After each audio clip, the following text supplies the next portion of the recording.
Senhor nosso Deus e nosso Pai, queremos te agradecer, Senhor, pela vida, pela, por mais esta oportunidade de estarmos reunidos em teu nome, Senhor, para poder mais da tua palavra. Então, que o Senhor esteja abençoando a vida do nosso bispo, trazendo a ele a revelação da sua palavra, que nós possamos aprender mais e mais do que, Senhor. E que o Senhor abençoe cada vida que vai participar nesta noite, em nome de Jesus. Amém, amém, amém. Graças a Deus. Então vamos lá, meninos. Vamos pegar nossa Bíblia, né? Aquela Bíblia que a gente está riscando, né? Que não é pecado riscar quando a gente risca para poder fixar as coisas que a gente quer fixar, tá certo? Para a gente começar a trabalhar aqui novamente em Romanos. A gente, na semana que passou, trabalhou em Romanos capítulo 7, e a gente foi até o verso 13, se eu não estou enganado, não é isso? 12, aliás, 12, verso 12. E ficamos aí pendurados de 13 para frente, tá? Ok? É isso? É isso mesmo, para a gente ver a partir do 14, né? Pronto. Do 14 ao Do 25. 14 a 25. Então, vamos fazer o seguinte: vamos primeiro, é só dar uma relembrada no que nós vimos de 7 a 13, né? Nós vimos Paulo ali fazer uma defesa veemente daquilo que ele estava trazendo para a vida do povo de Roma, na carta à igreja de Roma, né? Ele argumentando que a lei não gera o pecado e nem a morte, lembram disso, né? Mas que a gente, quando se depara com a lei, se vê numa condição nada fácil, porque aí entender que a lei é quem desperta ou quem nos coloca diante do pecado, né? É aquela história que eu contei a vocês do juiz, né? Quando não tem juiz no jogo de futebol, não tem lei, então não tem falta. Mas quando o juiz chega, tem lei, tem falta, né? Tem falta, tem pênalti, tem essas coisas, certo? E aí, gente, Paulo chega a tratar dessa primeira parte do capítulo 7 diretamente, né? Ele faz isso diretamente, da questão da lei, dizendo que a lei, aliás, eu gosto de ver isso em Paulo, porque ele nem diz que a lei, né, é algo completamente positivo, nem totalmente negativo, né? Ele, a lei, ele traz isso com muito equilíbrio, para que a gente possa compreender tanto o papel da lei quanto a graça de Deus com muita clareza, né? Então parece uma coisa ambivalente, né? A lei é lei de Deus, né? Ela é revelação da vontade de Deus, né? Ela em si é santa, justa, boa, é espiritual, é agradável, né? Mas ela é incapaz de salvar os pecadores. Então Paulo está nesse balanço. A lei é boa, perfeita e agradável, mas ela não é suficiente, ela não tem o poder, né, de salvar um pecador, tá certo? E aí isso era um discurso que certamente provocava muito problema, muita dificuldade para ele, né? Por isso que ele teve que fazer aí uma defesa da lei, né? Nessa sessão que ele estava trabalhando com a gente aí de 7 a 13, né, mostrando que a lei, né, não salva, mas é a lei de Deus. Então, e um cuidado, quando nós estamos falando da lei, estamos falando da lei de Deus, não estamos falando da lei dos fariseus, não, para a gente não entrar lá nas lavagens de mão, lavagem de prato, lavagem de colchão, senão a gente vai se complicar, tá certo? A lei de Deus. A gente está se referindo à lei que Deus entregou a Moisés, né, ou aos mandamentos, né, ou os 10 mandamentos, se a gente quiser assim chamar como base, tá certo? Ok? E aí, gente, nós vamos andando dessa forma,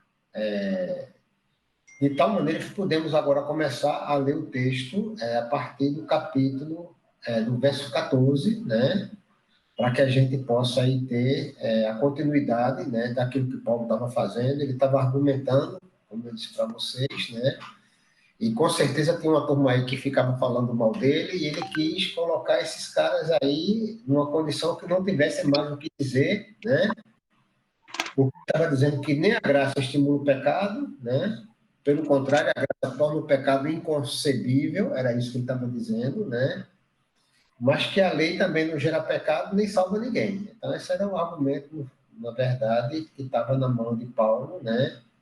E ele estava tratando dessas coisas, tá certo? Então, vamos começar, vamos continuar, né? lendo aí a partir agora do verso 14, tá certo? E observem uma coisa, né, que Paulo vem escrevendo no capítulo 7, isso eu quero chamar a atenção de vocês antes da gente entrar, tá certo? Na leitura do verso 14. Paulo vem falando aí, fazendo a comparação da mulher casada, parará, ele não está falando dele. Vocês vão ver que ele agora vai mudar, né? Ele vai trazer para o pronome pessoal aí, vai trazer para cima dele essa conversa a partir do verso 14, tá certo? É muito assim, a identidade de Paulo presente a partir do verso 14, ok? Aí nós vamos ler de 14 a 25 e vamos começar agora a conversar sobre isso, ok? Vamos, quem quer ler? Eu vou ler, pessoal. Porque bem sabemos que a lei é espiritual. Eu, todavia, sou carnal, vendido à escravidão do pecado. Porque nem mesmo compreendo o meu próprio modo de agir, pois não faço o que prefiro, e sim o que detesto. Ora, se faço o que não quero, consinto com a lei, que é boa. Neste caso, quem faz isto já não sou eu, mas o pecado que habita em mim. Porque eu sei que em mim, isto é, na minha carne, não habita bem nenhum, pois o querer o bem está em mim, não, porém, o efetuá-lo. Porque não faço o bem que prefiro, mas o mal que não quero, esse faço. Mas, se eu faço o que não quero, já não sou eu quem o faz, e sim o pecado que habita em mim. Então, ao querer fazer o bem, encontro a lei de que o mal reside em mim, porque no tocante ao homem interior, tenho prazer na lei de Deus, mas vejo nos meus membros outra lei que, guerreando contra a lei da minha mente, me faz prisioneiro da lei do pecado que está nos meus membros. Desventurado o homem que sou, quem me livrará do corpo desta morte?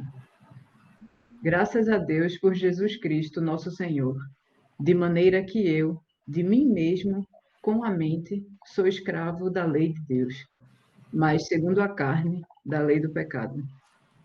Eita, que coisa, né? Que conflito, já pensasse? Já pensaram o conflito de Paulo aí, né? Então, gente, como eu estava dizendo para vocês, observem quantos eu tem nesse bloco de texto, né? Como eu disse, Paulo poderia ter pulado direto para o capítulo 8, né? Sem precisar do capítulo 7, mas ele quis entrar aí fazendo essa metáfora do casamento, né? Para mostrar a questão da lei, né? E agora ele vai conversar, né? Vai falar muito no eu, tá certo? E aí, vejam, Paulo começa usando ele, eu faço isso, eu aquilo, tá certo? E aí, gente, a gente está vendo aí a pessoa de Paulo, né? Dessa discussão que está envolvendo ele com a igreja em Roma, na verdade, tá certo?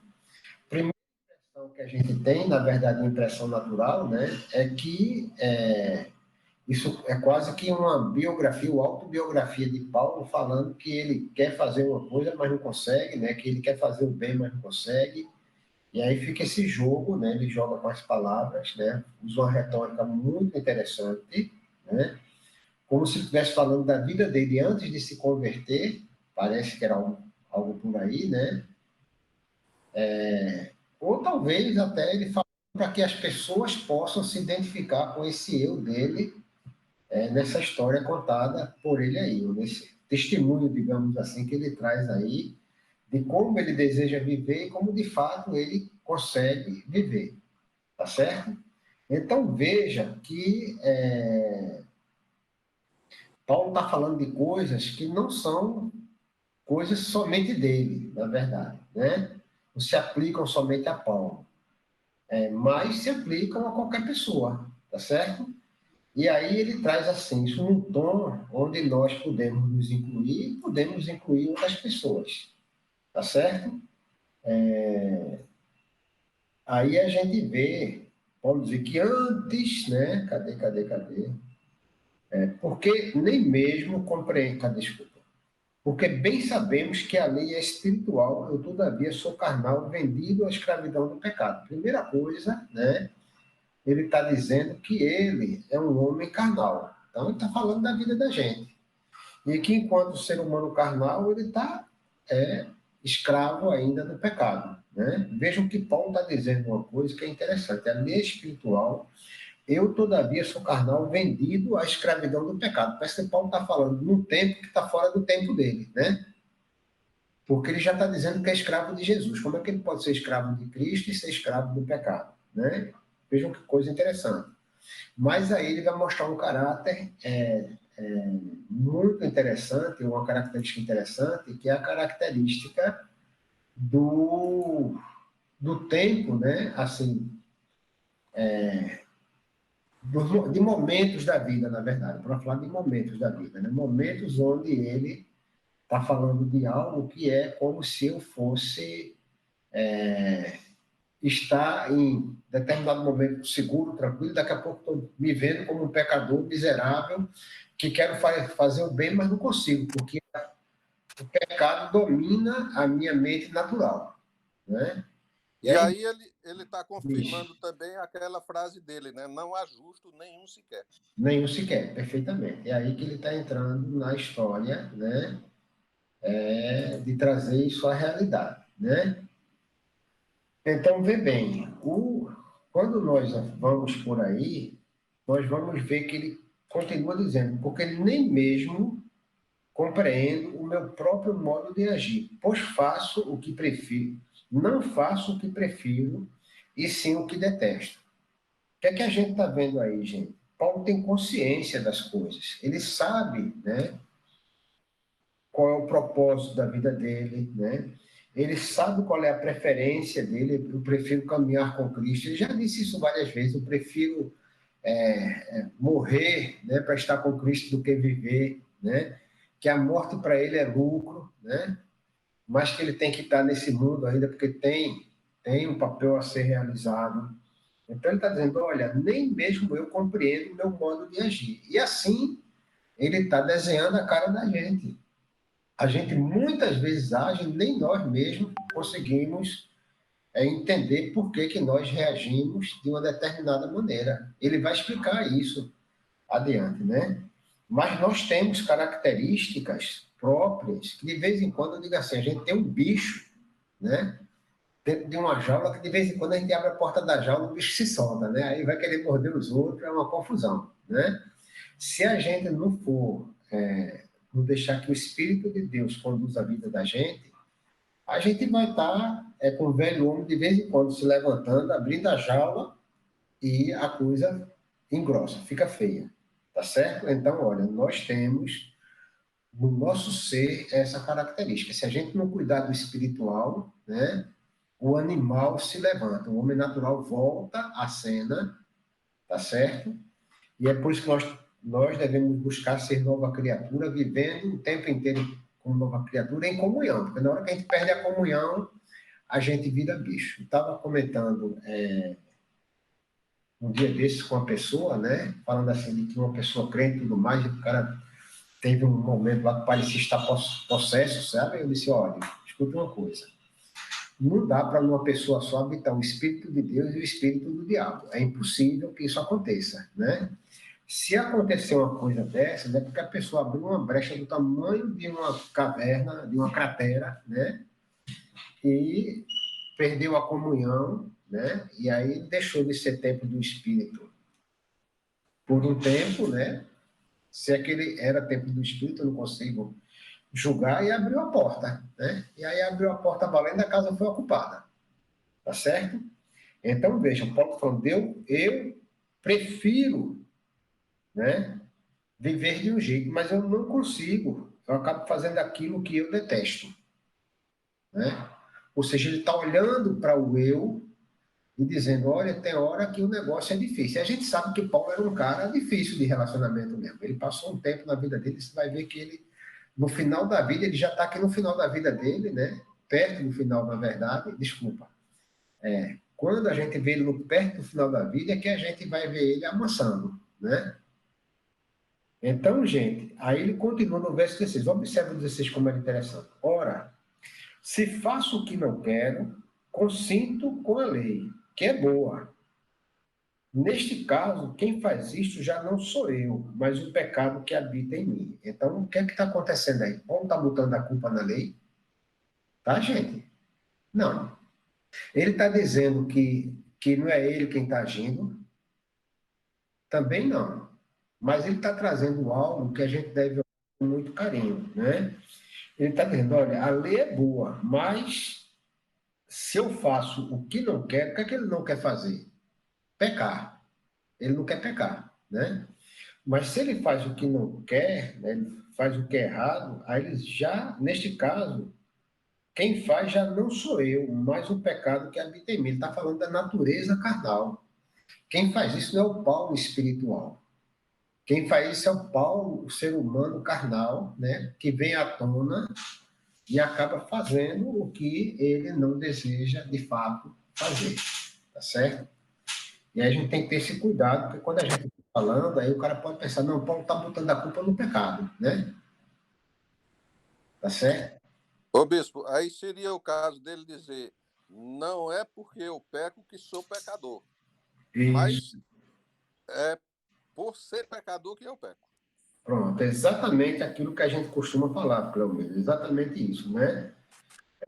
Eu não peco porque essa é a realidade. Eu peco porque eu sou pecador, porque minha natureza é essa, né? Nossa natureza humana, ela é contaminada, né, desde nossos pais, e nós temos essa tendência natural, né? Então, se você solta, se você perde a comunhão, né?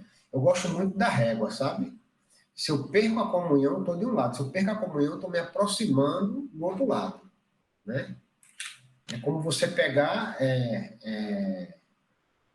um elástico, né? Puxar, tá aqui o ponto, você puxa, você quando afrouxa, ele vai voltando para o mesmo lugar, né? Então, o ser humano ele tem essa facilidade, né, de voltar à desgraça, como quem vai ali já vem. Basta perder a comunhão com Deus. Aí ele volta à miséria de ser que ele era sem comunhão com Deus. Porque quem sustenta o ser humano espiritual é o Espírito Santo, né? É até redundante, né? Quem sustenta o ser humano espiritual é o Espírito de Deus, né? E aí, perder comunhão, meu amigo, tenha certeza que vem bronca, e aí você arruma confusão, tá certo? Então, 17, está Paulo dizendo exatamente isso aí. Olha, na verdade, né, não sou eu, Paulo, o homem de Cristo, Paulo, servo de Deus, quem faz isso, mas o pecado que habita em mim, mas a minha natureza, a minha condição humana que me arrasta, de repente, para fazer aquilo que eu não quero fazer, tá certo? E aí no 18 ele vai completar, dizendo, porque eu sei que em mim, isto é, na minha carne, não habita bem nenhum, pois o querer o bem está em mim, não, porém, o efetuar. Então ele está dizendo, olha, eu sei muito claramente, né, que esse homem carnal, no homem carnal não existe bem nenhum, né? Não existe nada de bom na questão da vida carnal, tá certo? Aí, por isso que eu estou dizendo, pois o querer, o bem está em mim, ou seja, eu, aqui na memória, na mente, né, ou no coração, na minha relação com Deus, quero fazer o bem, né? Isso é meu desejo, né? Eu até desejo espiritualmente, mas não está em mim natural, no homem natural. Por quê? Porque todo bem procede de onde, gente? De Deus. É o que ele está dizendo, o bem procede de Deus. Então, o homem, Paulo, o carnal da gente, não tem bem nenhum, tá certo? E aí, ó, o querer o bem está na gente espiritualmente falando, porque provém de Deus, mas o fazer o bem não está no homem carnal. A gente não tem essa capacidade de fazer o bem se não for dirigido por Deus. E aí ele está fazendo esse arrazoado, eu fico pensando muito no Paulo, se ele não estava olhando para trás, sabe, e fazendo aqui uma composição entre Paulo no presente e o Paulo sem ser convertido, sabe? Isso é uma coisa que eu fico olhando para Romanos, como ele gosta muito desses contrastes, sabe? né? O ponto e o contraponto, você não está olhando para Paulo antes de se converter e o Paulo convertido. O Paulo carnal, servo da escravidão do pecado, e o Paulo espiritual, o servo de Deus, né? O homem que encontrou a graça de Deus. E, de repente, está brincando com isso aí, está falando exatamente sobre isso. E a gente não consegue dizer com certeza, né? Mas, na prática, está dizendo, gente, que a lei, na sua essência, é boa, né? Mas é ela que traz à tona o pecado, deixa a gente ver, se ver como um ser humano carnal, né? E isso é uma coisa interessante quando ele trata dessa questão. O caráter, né? Pessoal desses versos aí, né? Fala muito da experiência de vida de Paulo. E essa experiência de vida dele é a experiência da gente também. Não tem como não andar nisso, entenderam? É como se ele estivesse aí traçando assim, relatando, né? O diagnóstico, né? Da tentativa dele de ser um homem santo, né? Mas com as dificuldades da vida, né?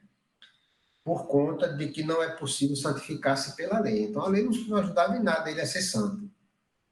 E agora ele descobre isso e fica fazendo esse balanço, falando de uma coisa como se estivesse comparando a vida dele carnal com a vida espiritual. E aí ele complementa no 19 dizendo, porque não faço o bem que prefiro, mas o mal que não quero, esse eu faço. Aí vai bater onde Cleomiro estava dizendo, né?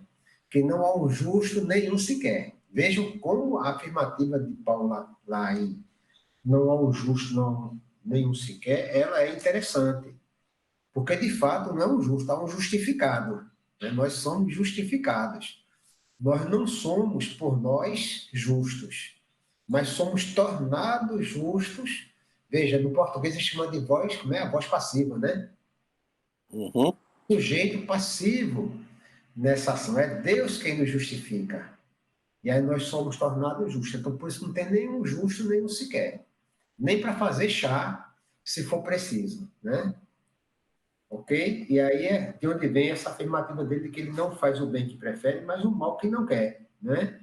E ele continua, mas se eu faço o que não quero, já não sou eu quem faz, e sim o pecado que habita em mim. Então, Paulo está repetindo, reforçando algo que ele acabou de dizer. Sempre o movimento de Paulo de rebobinar a fita, né? Eu acho que Paulo tinha alguma, apesar de ser judeu, ele devia ter alguma origem aí de educação alemã, um método repetitivo, né, do alemão, né, de repete, repete, repete, até o cara aprender por repetição, tá certo? Então, ele está aí dizendo, vamos só ter esse cuidado de quando ele fala o pecado que habita em mim, né, é um ser humano carnal pecador, ele tem essa tendência natural, ele é pecador, né, ele peca porque é pecador, tá certo? Só a gente guardar isso bem na cabeça da gente, ok? 21, então, querer fazer o bem, ao querer fazer o bem, encontro a lei de que o mal reside em mim. Então, ao querer fazer o bem, encontro a lei de que o mal reside em mim. Né? Porque ele quer fazer o bem, o homem carnal tem essa dificuldade, aí ele está dizendo, olha, o homem carnal não faz porque ele reside nele o pecado. Né? Então, o pecado reside em mim. Não é que o pecado não é que o pecado seja o culpado, né? Porque no tocante ao homem interior, olha agora, o homem interior tem um prazer na lei de Deus, mas vejo nos meus membros, outra lei, que, guerreando contra a lei da minha mente, faz-me prisioneiro da lei do pecado que está nos meus membros. Vejam que interessante, né? Agora a gente está chegando no lugar onde ele está dizendo o seguinte, ó, a minha intenção é uma, mas a minha intenção, ela guerreia, né? É a guerra entre a carne, né, e o espírito. Lembra que ele vai falar disso em Gálatas? Que a carne milita contra o espírito. Ele está fazendo aqui a abertura, está abrindo para a gente esse parênteses, dizendo, olha, gente, no meu ser, a carne milita contra o espírito, e é isso na vida de todo mundo. O momento em que você é agredido e você tem vontade de agredir de novo, né? O momento em que você tem uma raiva, tem vontade de matar o outro. E aí, veja, você tem consciência do que é a verdade, né? Tem consciência da graça de Deus, mas parece que essa coisa fica lutando. É uma luta, né, constante na vida da gente. A carne militando contra o espírito. Aí ele está dizendo aqui, eu vejo nos meus membros outra lei. Ou seja, o que é que ele está falando de membros aí, gente? Pernas que se apressam em fazer o mal, né? A língua que se apressa em falar mal da vida dos outros, né? Ouvidos que ficam ouvindo fofoca, né? Língua que fica falando mal da vida dos outros, né? E aí ele está falando dos membros da gente, como o nosso corpo, ele é usado, né, por nós mesmos, quando nós estamos ainda vivendo uma vida carnal, e a gente vai fazer o mal. E quando a gente está vivendo uma vida que não sendo nova criatura, a gente está no risco também de vez em quando, dar uma brecha, o velho homem se levantar. Então, o Paulo está dizendo de forma muito clara, gente, cuidado, né? Porque quando nós não nos precavemos, quando nós não cuidamos de nós adequadamente, né? Essa guerra faz com que o velho homem se levante. Né? Lembra da história dos dois cachorros lá do Bispo Léo, né? O cachorro preto e o cachorro branco, da briga dos cachorros, que sempre o cachorro vencia, o cara sabia qual era o cachorro que ia vencer, né? Então ele dizia, eu alimento o cachorro que eu quero que ganhe a luta e deixo o outro cachorro com fome. Assim é a vida da gente. Quando eu alimento o espiritual, eu me seguro, né? Eu sou ali guardado. Mas quando eu não alimento espiritual e alimento carnal, amigo, você vai cair Começou. na bagaceira, né? Fala para mim. Você ia falar Não, no... nada não. Não, né? Ok, gente? E aí ele vai agora, né? Falar de uma forma interessante. Desventurado homem que sou, miserável, né? Eu sou um miserável mesmo, né? Eu sou um pobre, coitado, né? E aí ele pergunta, quem me livrará do corpo desta morte? Né?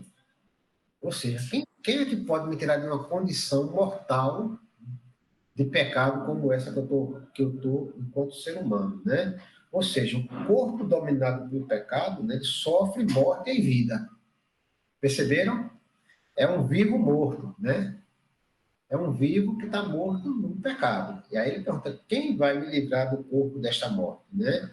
E aí, gente, só mesmo o Espírito Santo pode fazer isso na vida da gente, né? Porque não é uma lei, uma simples lei mecânica, como alguns comentaristas dizem, né? Mas uma lei de vida, né? É uma lei onde o Espírito é quem vai estar trabalhando na vida da gente, tá certo? Ou seja, a carne pecaminosa, como ele diz, né? Ela é crucial na nossa vida, ela mata e mata mesmo. E aí ele vai dizer, graças a Deus por Jesus Cristo, nosso Senhor, de maneira que, de mim mesmo, com a mente, sou escravo da lei de Deus. Ó, agora, de novo o conflito, né? Mas segundo a carne da lei do pecado. Então, eu tenho consciência da verdade, eu conheço a verdade, eu desejo, né? Eu gostaria, bora falar, eu gostaria de fazer a verdade de forma consciente, mas o meu desejo, o meu coração, às vezes, é contaminado pela carne, né?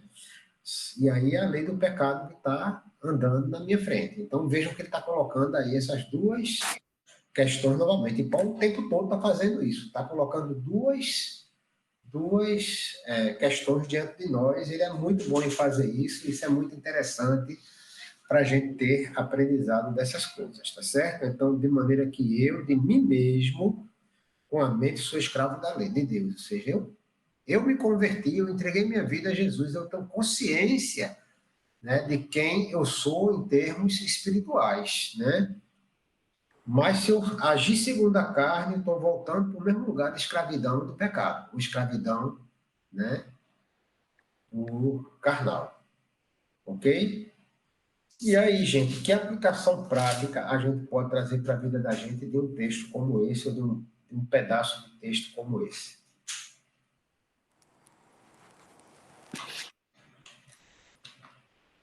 O que acham?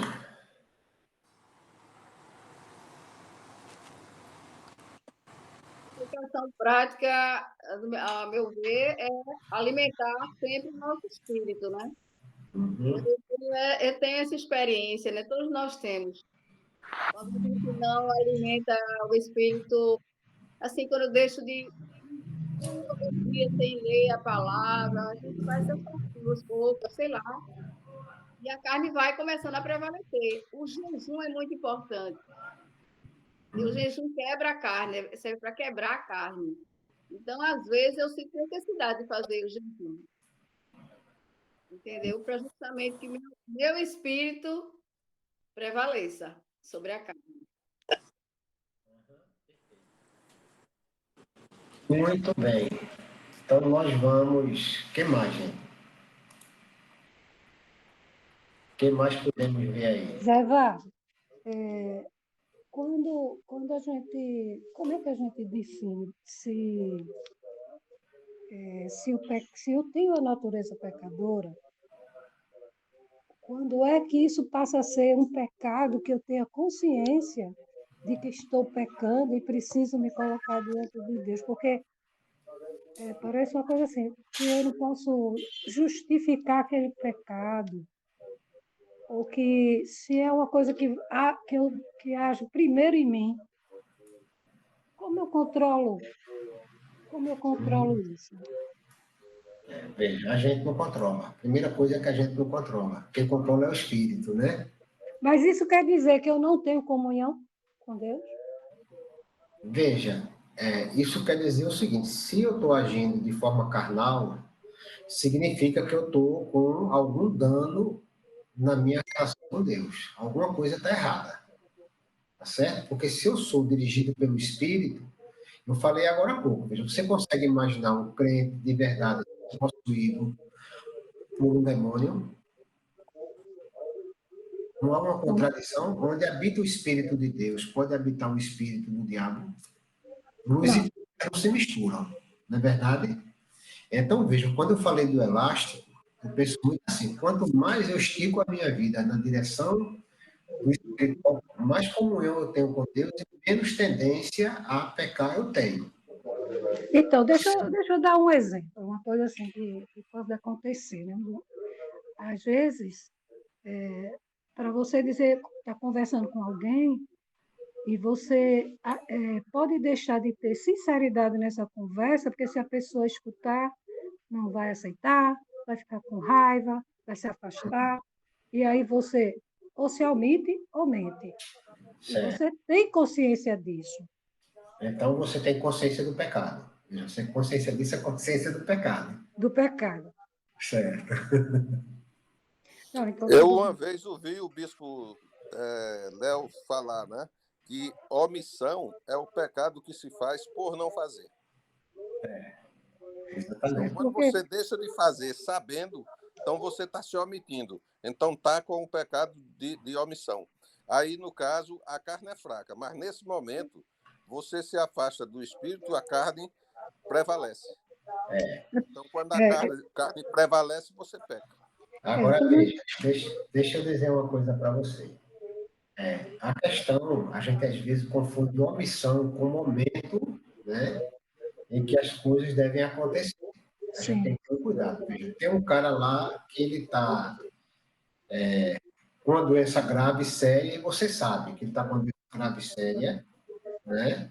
Mas você, de repente, não é a pessoa indicada para dar essa notícia para ele. Tá certo? E aí é aquela história, o que é que eu tenho mesmo? Aí você vai dizer, você está com câncer para morrer? Um câncer não sei de que lá para morrer, não. Eu digo tranquilamente, irmão, veja, quem tem que falar com você sobre isso é o médico, porque ele é autoridade mesmo. Estou falando a verdade, ele é autoridade competente, ele vai saber explicar exatamente o que você tem. isso. Não é? Eu não estou nem omitindo, nem estou mentindo. Eu só estou endereçando para o lugar certo. Para que eu seja responsável, né?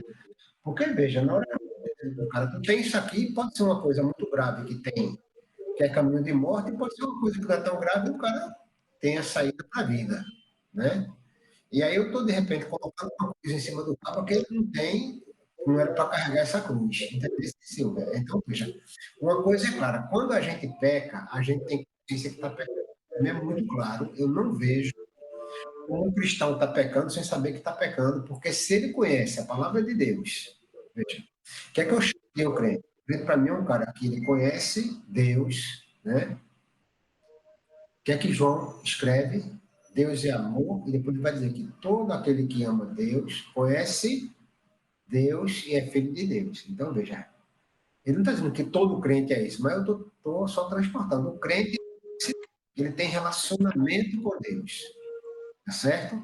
Eu duvido que Neide faça alguma coisa e ela diga, vou fazer isso aqui Luiz acha que está correto, isso aqui ele não gosta. Ela sabe o que Luiz gosta e o que Luiz não gosta, tá certo? Então, veja, a primeira coisa é que se a gente conhece Deus, a gente sabe quando peca. E depois, a partir do momento em que o Espírito testemunha com o nosso Espírito, testifica com o nosso Espírito, aí não dá para a gente não saber o que é errado e o que não é. A gente pode até dizer que fez sem saber porque a gente quer justificar, entender se vinha. Você vai encontrar um cara que nem sabia que estava pecando. Claro que sabia.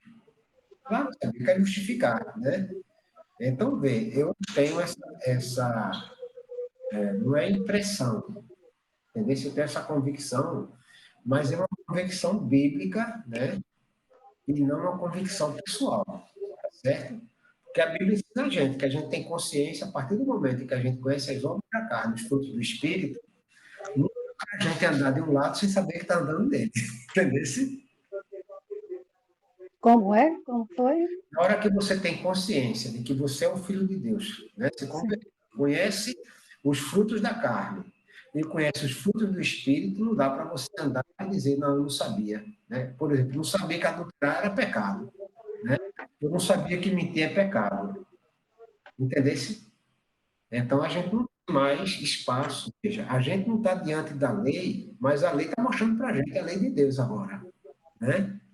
A lei de Deus mostrada. Então, veja como isso é um balanço interessante. A gente não está mais vivendo sob lei, mas a lei de Deus, ela está mostrando para a gente, ela está mostrando o que é certo e o que é errado. Tá certo? A nossa relação com Deus, ela é tamanha que mesmo eu ferindo a lei, eu tenho espaço para arrependido, clamar pela misericórdia de Deus e encontrar a graça de Deus. Então, para mim, isso é muito claro aqui quando Paulo está falando isso, né? Nesse capítulo 7, ele está basicamente no seguinte, ó, velho, eu sou um cara convertido, já fui um cara que era carnal, mas hoje ainda tem coisa na minha vida que eu quero fazer de um jeito, mas não consigo. O meu desejo é agradar a Deus, mas tem hora que eu desagrado, porque a carne toma conta. Entendeu? Ele tem consciência, ele está mostrando a gente. Vocês todos têm consciência dessas coisas. Né? Então, A gente tem eu posso afirmar que a gente peca por não estar em comunhão com Deus. Eu posso afirmar isso. Pode, veja, pode. Eu diria assim, só botaria um porém aí, porque a gente não tem comunhão plena com Deus. Tá certo? Porque eu diria assim, a comunhão com Deus, ela tem, por incrível que pareça, ela não é um binário, né? Ou tem comunhão ou não tem, né? Ela é que nem força, a força da gente. Tem um cara que está com muita força, daqui a pouco ele não se alimenta, fica mais fraco, né? Aí está com fome, não consegue levantar um saco de feijão, entendeu?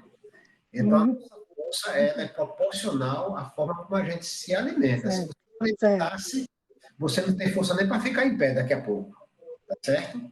Então, veja assim, a forma de exemplificar nossa comunhão com Deus, ela anda por aí, tá certo? De que quando eu não sou alimentado pelo Espírito, aí eu fico sem força para enfrentar a realidade da vida.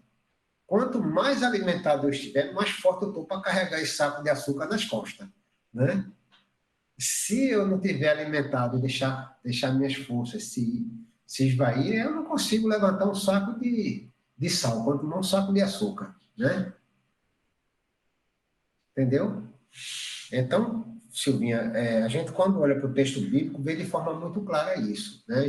Próprio Jesus dizendo, ó, vocês têm que alimentar, velho, o espiritual de vocês, orar e vigiar, né? Entendeu? É orar e vigiar, velho, tá atento, tá lá agarrado com Deus, porque na hora que eu começo a me afastar dele, aí eu tô me alimentando, tô deixando de me alimentar nele, e aí eu vou começar a sentir-se mais fraco, e aí o negócio pode tomar um rumo, né, onde eu vou cair. E veja, se eu estou fraco na minha comunhão, na minha relação com Deus, eu também continuo tendo consciência do que é pecado. Não é isso que vai me tirar a consciência do pecado, né? Eu vou cair, mas vou cair consciente, né? Vou meter a cara no chão? Vou, mas vou meter a cara no chão consciente do mesmo jeito, tá certo? Então, gente, Gênia foi perfeita. E a aplicação prática, gente, é a gente não perder a comunhão com Deus. Porque se a gente perder a comunhão, a carne, né, a lei, né, do pecado, ela volta a dominar a gente. A gente é dominado. Perceberam? A gente é dominado pelo Espírito. Ó. Você não é escravo ou não é? Quem aqui não é escravo? Ainda bem que ninguém levantou a mão, né? João levantou só para passar a cabeça, né, João? Estou pensando aqui. É. Quem disser que não é escravo aqui, eu vou dizer, já está pecando porque é mentiroso. Não é não? Entendi. A gente ou é escravo de Cristo ou é escravo do pecado. Não tem muro no céu, não, gente. Na vida da gente não tem um murinho para ninguém ficar em cima do muro, não. Ou a gente está de um lado ou está do outro. Não tem perigo de o cara estar em cima do muro. Né? Não tem perigo. Se ele estiver em cima do muro, a linha do muro já é a linha do lado contrário. Já é a linha da área, já está na marca do pênalti. Né? Então, vejam. Isso é muito claro para a gente. Não tem chance. Ou eu sou escravo do pecado ou escravo de Cristo. Né? E aí a gente vai viver a vida com essa consciência de a quem eu sirvo, né? A quem eu sirvo. E aí a alegria de servir a Deus, ela nos fortalece, ela nos ajuda para que a gente possa buscar mais comunhão, né? E aí a gente vai alimentar o espírito, né? E aí afastar-se e alimentar a carne, automaticamente. Né? E aí uma coisa é automática, uma coisa vai de cara rebatendo a outra. Na medida que eu me afasto de uma, me aproximo da outra. Isso é muito claro, né? Entendesse? É como eu tá a estrada de Caruaru para Recife. Na medida que o caminho de Caruaru para Recife, eu me aproximo de Recife e me afasto de Caruaru automaticamente. A vida da gente é assim, está o pecado de um lado, a graça do outro, né? Quando eu caminho na direção do pecado, eu estou me afastando da graça. Sair do pecado na direção da graça, eu estou me afastando do pecado. E assim a gente vai viver a vida. Amém? Ô, bispo, aí seria o caso, como diz lá em João 16, 8, ele diz, quando ele vier, convencerá o mundo do pecado. Ou seja, se você se aproxima do Espírito, o Espírito lhe convence do pecado. Se você está na iminência de pecar, o Espírito lhe incomoda e lhe convence de que aquilo é pecado. Então você vai se afastar do pecado. Quando a carne estiver mais fraca, o Espírito vem, lhe fortalece e você se afasta. Na verdade, veja, é isso aí, você pode aproveitar o texto. Apesar que João, quando está falando que é o Espírito quem vai convencer do pecado, do juízo e da justiça, ele está falando da conversão da gente. Né? Quando o Espírito vier, é ele quem vai. E a vinda do Trabalho Consolador, né? Mas ela vale nesse sentido, por quê? Porque é isso mesmo, gente. Não tem segredo, né? Não tem segredo, ok? Alguma coisa mais que vocês queiram aí falar sobre a aplicação do texto? Então, gente, é um alerta para a gente, né? A sirene toca no juízo da gente quando a gente parte para a lei do pecado. Atenção, tome cuidado, você está partindo para lá, você quer, na sua mente, fazer o bem, mas você está sendo usado para fazer o mal, né? Eu fico pensando, muitas vezes, uma pessoa tem gente que é ansiosa para dar notícia, parece que é repórter, para dar a notícia em primeira mão, né? Que já quer agir rápido, e aí, às vezes, na velocidade de querer fazer rápido as coisas, né?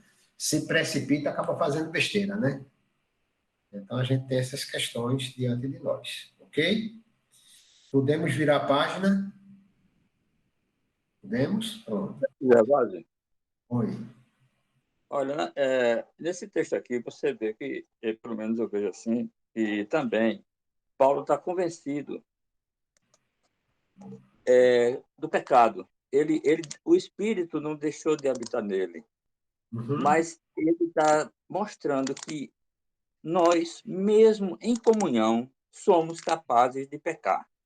Mas se você permite que o Espírito Santo de Deus habite em você, você será convencido desse pecado. Você se arrependerá e confessará. Agora, quando você não está e não permite que o Espírito Santo de Deus habite em você, então o que vai acontecer? Você vai achar o pecado. Não, agora não estou mais falando de cristão, vai passar a falar do pecado que ele se torna natural. Aquilo é o próprio ser, é aquele cara que mente e já não sabe mais nem que mente. Entende? Agora, Né? essa questão de nós estarmos em comunhão, aí entra a questão de dizer que eu não vou pecar. Peca, porque lá você vê que lá na primeira carta de João, ele diz claramente: se dissermos que não temos pecado, enganamos-nos a nós mesmos. E E a verdade não está em nós. Mas, se reconhecemos os nossos pecados, ou seja, aí é onde está Deus, fiel e justo para nos perdoar os pecados. Mas nós reconhecemos por conta do Espírito, mesmo pecando, mas o Espírito habita em nós. Quando nós cremos e aceitamos Cristo como Senhor e Salvador. Isso, perfeito. Perfeito. Então, é um arrazoado bem interessante de Paulo aí nessa história, né? Eu fico pensando quando os críticos bíblicos dizem que ele poderia pular esse capítulo 7 direto para o 8, sabe? Mas como é interessante, ela vem muito para a vida prática da gente quando está falando aí, porque é aquela história que a gente diz sempre quando fala dos testemunhos, né? Por que a gente faz questão de colocar dentro do concílio, né, um testemunho? Porque o testemunho, ele traz muito daquilo que a gente se identifica, né? E aí não dá para o cara fugir muito da raia, não. Então ele está trazendo aí uma questão que é a vida da gente, a vida como ela é. Agora parece até título de filme, de série, sei lá do que é. A vida como ela é, né? E aí a gente vai marchando, gente. Né? Ok? Podemos ir para o 8. Podemos? Então, bora. Bispo, eu penso que a palavra, ela realmente contém o Espírito de Deus. A Bíblia, a palavra, contém o Espírito, é um livro vivo, não é um livro só que Uhum, tem letra, mas é um livro vivo, eu considero assim, porque ele realmente alimenta o nosso espírito, uhum. a palavra, a Bíblia. A palavra de Deus é viva e eficaz, né? Então, a gente Exatamente. pode deixar isso de lado, entendendo que essa realidade de vida para a gente é pegar-se com Deus, meu irmão. Você quer viver a vida, né, de forma sadia, quer viver como um crente de verdade, então se abrace com Deus, né? Busque crescer, busque se alimentar da palavra, porque é aí que a gente vai estar sendo fortalecido. Ele é alimento para a gente, né? Quando o profeta diz que ela é doce, como o rolo era doce como mel, né? É porque a gente tem que se alimentar como que se alimenta de mel mesmo, para que a gente possa estar sempre fortalecido, né? E sobrevivendo aí às questões da vida da gente, tá certo? Ok? Algo mais? Estou devagarzinho aqui para a gente, quando entrar no 8 entrar e a gente... O 8 a gente vai trabalhar em aproximadamente 4 ou 5 blocos. Eu estou aqui dando uma pensada sobre isso, né? Para que a gente possa ter uma reflexão boa. Eu vou surpreender vocês com uma coisa interessante no 8, sabe? Que é bem legal, tá certo? Então, vejam, esse capítulo 8 de Romanos, né? Ele, sem dúvida nenhuma, é um dos capítulos da Bíblia mais conhecidos. Todo mundo que fala do capítulo 8 vai falar de coisas, assim, muito interessantes, né? Esperança da vida, né? Então, em Romanos 8, que a gente vai encontrar algo, assim, maravilhoso sobre o amor de Deus, e a gente vai por aí afora, né? É aí que a gente vai encontrar que todas as coisas cooperam para o bem daqueles que amam a Deus, que tem muita gente que mistura as bolas desse texto, né? E assim nós vamos, tá certo? Então nós vamos falar um pouco sobre ele, né? Paulo lá no capítulo 7 fala da lei, fez analogia e tudo mais, a gente precisa de resgatar isso aí para entender, tá certo? Mas, né, ele vai entrar no capítulo 8 já fazendo de novo, né, uma proposição, uma coisa que parece que se contrapõe à outra, né, mostrando que o Espírito que habita em nós, né, é Ele quem nos liberta da lei, do pecado e da morte. Ele vai começar dizendo isso. E também que a garantia da nossa ressurreição e eterna glória lá no final é estar em Cristo, para que a gente possa viver vida e vida em qualidade eterna e abundância. Tá? Então, Paulo vai fazer esse movimento dentro do capítulo 8, tá certo? que quer dizer, gente, que a nossa vida como cristãos, né, ela se constitui fundamentalmente de vida no Espírito. Se não houver vida no Espírito, que o Paulo vai mostrar para a gente agora, né? Olha lá, Cidinha, tá vendo? Se não houver vida no Espírito, né? A gente, na verdade, não tem vida, porque a vida no Espírito é que traz ânimo a gente, é a vida que dá a gente sustentação, né? Traz orientação, né? Então, sem o Espírito Santo, não faz sentido. Eu fico pensando como é que é o cara dizer cristão, né? Sem dizer que é templo do Espírito, né? Então, quando alguém fala que, porque tal não crê mais que nos dons do Espírito, eu digo, gente, por que ela fala no Espírito Santo se ela não crê mais? Acho que os dons já passaram, né? Se os dons passaram, o Espírito passou. Então, o que é que está querendo esse cara, né? Então, nós precisamos ter esse cuidado, tá certo? Entendendo que é impossível ser discípulo, né? É impossível ser discípulo de Cristo sem pensar em uma vida no Espírito Santo, tá certo? E aí Paulo vai tratar dessa questão, né? Gervásio, Oi? a gente vê aí o link que ele faz no final do 7, quando ele Isso. diz: quem me livrará do corpo dessa morte? Ele está Graças a Deus emendando, por né? Jesus Cristo, nosso Senhor. E já Isso. começa o 8 dizendo: pois agora nenhuma condenação há para os que estão em Cristo Em Jesus. Cristo Jesus, pronto. Ele faz a... Ele vai emendar, ele faz esse link, os capítulos estão relacionados, né? Então ele vai relacionar esse tema, em cima desse capítulo vai estar aí para a gente, digamos assim, uma proposta de que a gente se sinta plenamente seguro, né, nessa vida cristã enquanto filhos de Deus, né? E aí nós podemos tranquilamente pensar isso, né? E talvez até dividir o capítulo em 3 partes diferentes, né? Pensando sobre elas ou refletindo sobre elas, né? Com Paulo descrevendo, na verdade, 3 facetas do ministério do Espírito Santo na vida da gente, né?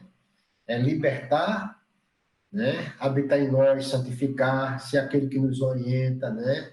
Testificar que a gente é filho de Deus, tudo isso ele vai estar tratando nesse capítulo, né? E vai ter uma coisa muito interessante que eu vou falar aqui sobre maturidade quando chegar lá no 15, verso 15 para frente, né? E vou fazer uma brincadeirinha bem gostosa com vocês. Mas eu queria pegar primeiro bloco com vocês hoje ainda, se der tempo, não dá tempo não. Então a gente vai entrar no 8 de ver, na próxima aula não dá mais tempo não. Mas dá uma geral, né? Para vocês, falando que nesse capítulo 8, Paulo vai fazer esse negócio. Ele vai falar no capítulo 8, trazendo, naturalmente, como se fossem esses 3 blocos, né? Mostrando as diferentes facetas do ministério do Espírito Santo na vida do crente, né? Libertação, é Ele quem habita em nós, é Ele quem nos santifica, Ele quem dirige a nossa vida, né? É Ele quem nos dá a certeza que somos filhos de Deus, como se fosse um bloco mostrando isso. O segundo bloco, uma segunda sessão, a gente pode dizer, ele vai falar da glória futura dos filhos de Deus, né? Certo? Retratando agora não mais simplesmente uma vida santa, né? Espírito Santo habitando em nós, mas ele vai falar de algo que é um bloco, digamos assim, pensando lá para frente, né? Libertação final para a vida da gente e para toda a criação. É isso que ele está propondo, né? A criação agora ser restaurada, né, em Cristo Jesus. E no terceiro bloco, para a gente fechar o entendimento da gente, já ficar apontando para isso, né, Paulo agora vai falar de uma outra questão, né, ele vai enfatizar esse amor de Deus tremendo, né, esse amor incondicional que age em nós, né, ou age em todas as coisas, para o bem, o nosso bem, o bem dos que amam a Deus, né, e ele vai falar para nós como se fosse uma certeza, né, de que nada vai nos separar do amor de Deus. É isso que está no texto. Aliás, é música, a gente canta a música, né? Então, tenho certeza que se você ama a Deus, você nunca vai ser separado do amor que Deus tem com você. Porque nós nos separamos de Deus quando nós esfriamos, né? Deus que se afasta da gente. Um dia eu brinquei com um sobrinho meu, estava na casa de minha irmã, sentado na sala, e ele estava na sala comigo, sabe? E a gente começou a brincar assim, falando de vida cristã, aí ele disse, eu não consigo entender essas coisas não, não sei o quê, parará. Eu disse, tá certo, então faz o seguinte, você está aqui comigo, bem pertinho, na intimidade da sala, vá lá para fora, sai do terraço, fica do lado de fora do terraço, eu vou chamar você e você não vem. Aí eu chamei ele, Paulo, entra, Paulo, entra, Paulo, entra, ele não. Aí eu continuei conversando aqui os assuntos, ele ficou curioso lá fora, sabe? Aí eu disse, pronto, eu estava aqui no maior amor, você não desfrutou desse amor, porque você decidiu afastar-se de mim. Então, veja, você se afastou, né? E aí a sua percepção é que, não estou desfrutando do amor de Deus. Não, velho, o amor de Deus, Deus sempre nos ama, tá amando o tempo inteiro. Agora, a percepção da gente é essa quando a gente se afasta. Quando eu estou, né? Aqueles que amam a Deus, eles têm esse amor sendo inseparável, por quê? Porque é como se fosse um vínculo, né? O elo da corrente está ali bem consolidado, então não dá para separar, né? E é isso que Paulo vai tratar nesse terceiro bloco de texto aí, né?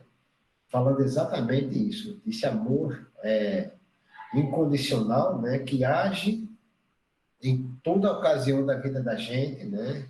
E age em favor da gente, e age para o bem da gente. É um amor que não tem como a gente ser separado dele quando nós estamos em Cristo Jesus. Tá certo?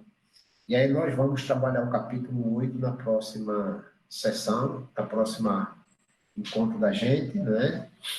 E esse capítulo 8 é muito gostoso, viu, gente? Tem muita coisa boa e é muito gostoso. Vocês vão descobrir qual é o segredo de deixar de ser um crente infantil e ser um crente maduro. Dentro do capítulo 8. Vejam que interessante. O capítulo 8 traz esse negócio de amor, essa história toda, né? Da expectativa da criação, né? De ser restaurada, tudo mais. Mas no miolo dele, Paulo vai falar de uma coisa para a gente, vai dar para a gente vai trazer uma sacada para a gente, que aí a gente abre o olhão, assim, começa a ver tudo de forma diferente quando abre o olhão, isso que ele vai estar ensinando para a gente, né? E como é que a gente sai da criança para se tornar um crente adulto, aí os olhos se abrem e a gente começa a ter outra perspectiva de vida. Amém?